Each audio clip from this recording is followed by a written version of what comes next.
ধন্যবাদ। এই মুহূর্তে সম্পূর্ণ যে কাজগুলো কুচকাওয়াজ এবং স্বরাষ্ট্র উপদেষ্টাকে যে সম্মাননা জানানো সহ এই সমস্ত কাজ শেষ হয়েছে এবং অনুষ্ঠান প্রায় শুরু হয়েছে ১০টা নাগাদ।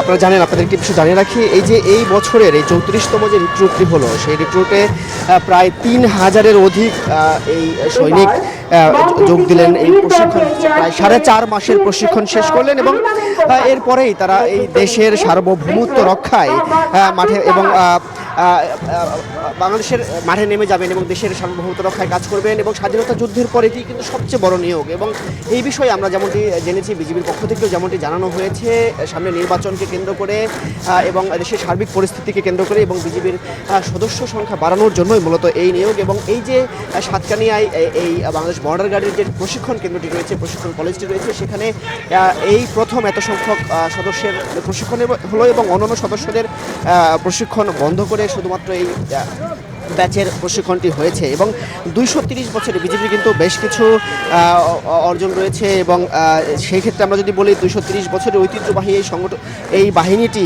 কালের পরিক্রমায় আজ সুসংগঠিত এবং চৌকস এবং সুশৃঙ্খল বাহিনীতে রূপ নিয়েছে। এবং এই আজকের এই ট্রেনিং শেষে যারা এই দেশের সীমানা রক্ষায়, সার্বভৌমত্ব রক্ষায় নিয়োজিত হবেন, তাদের কাছে সবার প্রত্যাশা তারা যেন দেশের মানুষের নির্ঘুম যেই নিশ্চিন্তে ঘুমের পথটি সুগম করবেন, পাশাপাশি দেশের সার্বভৌমত্ব রক্ষায় এবং দেশ মাতৃকার ১ ইঞ্চি মাটি রক্ষায় তারা সবসময় জীবন উৎসর্গ করে দিবেন এবং সেই চেষ্টাই তারা থাকবেন, এমন প্রত্যাশা সবার। এই ছিল আমার কাছে এখান থেকে সর্বশেষ।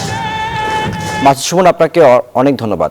Bashundhara public school and college ২০২৬ শিক্ষাবর্ষে ভর্তি চলছে।